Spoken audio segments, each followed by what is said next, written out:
When's the new Top Boy? People are asking you. Got to film it first. They got to film it first. Filming starting soon though. It's just around the corner, so it's not too far off. But as you would understand, the filming process is crazy, especially in in COVID times. You know, it's going to be difficult for people to film the way they usually did. So everyone's trying to find new ways now, but it's coming. I'm glad they asked that because I'm getting fed up waiting. I want you to film that so we can get back on Bulletproof. I know, same here, but we've got to get it out of the way. But listen, so there was a question. Yeah. We've been given some questions that we're meant to discuss or whatever. Right. Obviously, we prefer organic conversation. And, I don't think I read those. What were they? All right, so one of them was like, Bulletproof was a long time in the making. Can you talk about what the journey was like from its conception to getting it on the air, and then what it means to now have American audiences enjoying it as well? Bulletproof started from a conversation Ashley and I had about 8-9 years ago now, where we met. We knew each other obviously, but then we met at an award show, and Ashley said, "Let's do something together." You know, not enough black talent in the UK work together, so we decided we'd work together. We met at a cafe, and Ashley said, "Let's do a cop show," and we sat down and we created the show. And then for years we tried to pitch this thing and get this thing made, and people told us legitimately that the show would never get made with 2 black actors, and that's what we were told for years and years and years, and it never did. But we persevered, and eventually somebody made it, and which is Sky in the UK, and obviously CW in America has taken it, and it became the biggest show on British TV on Sky. So that's kind of the history of it. The basic journey. But it's an amazing feeling for it to, like, you know, and especially in the States, to be getting the love that it's getting on CW. I know a lot of people are still talking about Flash and all sorts of other things in there, but it's Bulletproof, baby. I like Flash, to be honest. Yeah, I know, bro. Listen, we know that you're fans of most of the shows on that channel. On the network, yeah. Someone just asked me, have I ever met Nina Dobrev? Listen, I would have loved to meet Nina Dobrev back in the day. You know what I'm saying? But no. And so Bulletproof season 1 did good numbers on CW, which is why we come back. Yeah. Yeah, I mean, exactly that. You know how this game goes. You don't exist. You're only as good as your last season or your last ep or whatever it is, really. Yeah. Or your last job, however you want to put it. So, obviously, the show's been doing well out there. And we're really proud. Really, really proud of it. And I can't wait for everyone to see the last ep tonight because it's a big one. It's fantastic. And Soph, who says she only loves Riverdale, girl, you're missing out on a world of TV, babe. You need to watch Bulletproof for a start and then check out some other shows. Yes, there will be a Bulletproof 3. I missed the name of the person who asked it, but that's definitely pending. Definitely pending. Would you ever make something else together given success of Bulletproof? Listen, I've had so much fun. Let me tell you something. Let me tell you guys something. And this is for all actors, writers, collaborators. It's not just about being black, but it so happens that actually not black. A lot of times in this business, you will feel like you're out there on your own and you keep to yourself and you're struggling to eat and you do your thing. When you collaborate with other people or people that the industry have told you not to collaborate with, you can create magic. And that's what really happened. Ashley and I were doing all right. But once we came together on this show, it really, really popped off. And that's what's been great about it. Would you ever have your own studio? I guess that would be something to think about one day. You know, it takes time and money, right? Which role models are better to play, Ash? The grit of Top Boy or the goodness of Bulletproof? I mean, if we're talking about role models, I'd have to say Pike. You know, he's a wholesome guy, plays by the book, loves his family, loves his wife, got a really strong relationship with his wife and his family, with his best friend. Yeah. You know, and he's always on the, trying to stay on the right side of the law, to do a good job. I think he's the best role model out there too. I'm obviously not going to say Duchesne, who's killing people and runs a drug empire. Yeah. But at the end of the day, I think what this whole thing is about and why some people probably like the other character as well is because as actors, that's what we do. We try and find the heart of these people. You have to like the protagonist, whatever they're doing at the end of the day, for you to want to watch the show or watch the film. It just so happens that these guys are good guys, and we did that on purpose because we felt that there needs to be more black heroes. Black heroes out there. Do you know what I mean? CM Josie says that we need more black superheroes, and I think we do. Yeah, Bulletproof, man, like 100%. Like someone just said it on here, like we need more black superheroes, and it's like it's so interesting about how we get conditioned as a people too, because when we first announced we were doing this show, the vast majority of the comments were people saying to us they don't want us to be police officers, which, you know, even in the current climate, I can kind of understand that, but we didn't have a lot of positive representation for black families and black characters, which is why we wanted to do it. So if you guys have not seen Bulletproof on the CW app, on the catch-up, if you guys have not watched it live, the last episode is tonight, you guys got to watch it. Yeah. Check it out. Trust me, I think, like, you know, sometimes it's hard for people to get over that barrier. Or, you know, you read a little blurb and you're like, you know, two cops, very earnest and whatever. But the show's good. Yeah. Good. It's funny if you like a laugh. It's got action if you want the action. Do you know what I mean? There's elements that everyone can take from it and can love that are in it. So just give it a try if you haven't seen it. Yeah. Right. Are there any plans for another adulthood? There are no plans currently. Kidulthood, adulthood, brotherhood, I think were the trilogy. I don't have any plans, but I kind of write those films where I am in my life. And this oldest kid of mine is starting to get 30 and 40. You know, he's about to hit teenage years. Maybe when he's running his mouth to me in a few years, I might be like, But right now, there's no plans. I see where you're going with that one, though.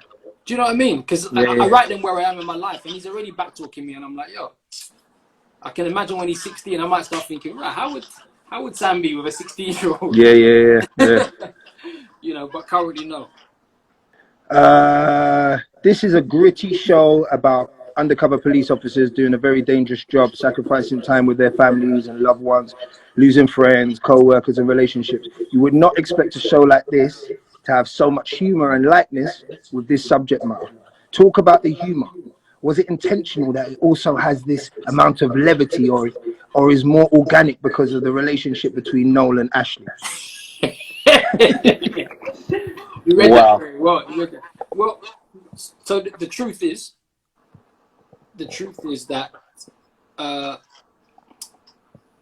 when season 1 was written, it didn't really have that humor in it. It's stuff that we put in.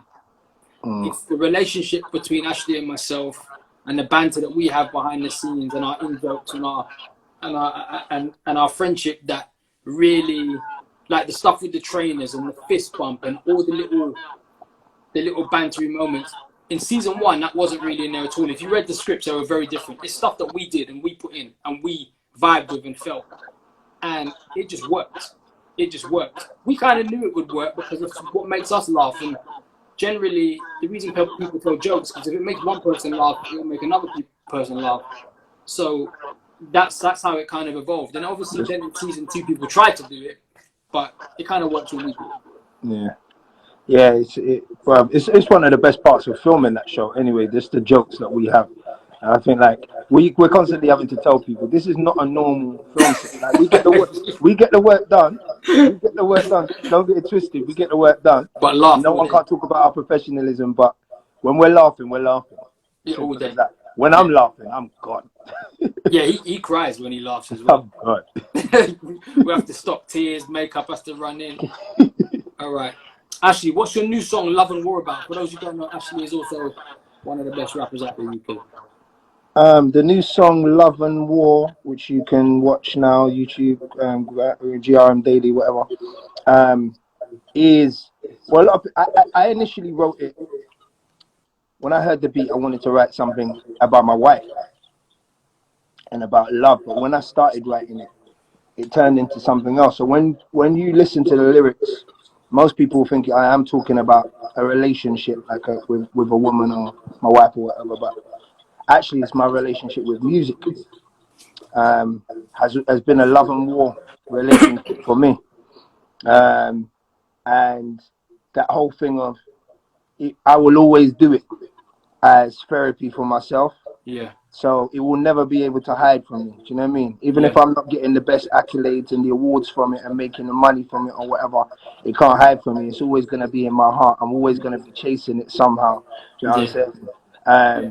So that's essentially what the vibe of the song is. And then obviously we were going through this whole BLM thing at the time, and I just felt it related. You know, it like wherever there's love, you eventually find war. Yeah. And that's kind of what's happening in our lives now. Our love and our passion for what we want and the freedom that we want, sometimes is, you know, creates war.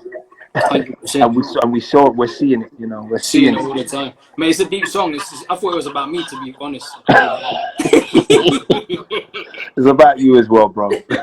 All right, the BLM movement that is happening all over the world. Do you want to speak to any ways that people can be more supportive of the black community, or anything that you think would be helpful in continuing the push toward ending systemic racism in not only the US but worldwide? Wow. That's a deep question. That's a CW question. That was a CW question. It's a deep one. I think. Yeah. Listen, go on. You go. Yeah, go ahead, bro. No, I was just saying that, you know, from my opinion, we've all got to fight this in any ways that we can. But the main way that people can do it is by, when you see it, talking about it. Do you know what I Yeah. mean? And just like with a lot of other movements that have happened over the years, I won't go into them, and we've discussed this before. I feel like to tar everyone with the same brush at this moment in time in life, and to be, you know, that be anti about certain things, is the wrong way to go. Yeah. Actually, we got to change this from the inside. Together. Some of the people that we may view as our enemies, we might need to do that. Yeah.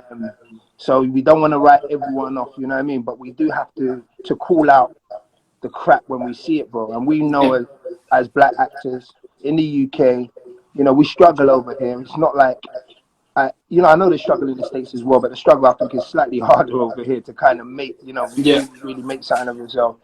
A lot less opportunities. Yeah, you know, but so we have to we have to stand up. We just have to stand up, man, and be like totally honest about what the situation is. And we can see there's a lot of people that have, you know, maybe work the same as us, same age group, whatever, same age range or whatever, but we're not getting as half as much as they get. Yeah. There I is feel like it's about some imbalance somewhere. It's definitely an imbalance. There's an inequality. That's the whole thing, isn't it? I feel like, you know, black actors, black people, you know, you know, as Ashley said, like, this is only going to change if everybody changes together. Do you know what I'm saying? No matter which place you support or where you come from, like, change is not going to happen until you start understanding each other. And the systematic and the intrinsic racism that floats around, where people of color are put down or put in a place that it's hard to achieve, because you're running a 400-meter race, but everyone has a 300-meter head start. You can never catch them unless the people in front willingly slow down and allow you to catch them. And that's kind of what, you know, what needs to happen. It's not that we have to stop running and walk as well. We can run as hard as we can, but, you know, if they keep running and not looking back and not helping, like, it never changes. So everybody has to change. Everybody has to adapt. And as Ashley said, even people that you might look at, like, you know, you will find allies within other groups. You know, we need to nurture our young black people and let them know that also it's not just about sports star or bust, actor or bust, rapper or bust. It's like there's agents, there's lawyers, there's physios. There's like, I feel like our young people are not taught that enough. And we're not taught that enough, you know. And so hopefully shows like this, you know, would you believe, you know, going back to Bulletproof, as you know, there was never a show in this country with 2 black lead cops. I don't know whether to be proud that you and I did it, or disgusted that we were the first people to do it. Do you know what I mean? So 100%, yeah. Hopefully now it inspires, and when other people are trying to sell a show with 2 black leads, they can no longer say, well, that won't sell anymore.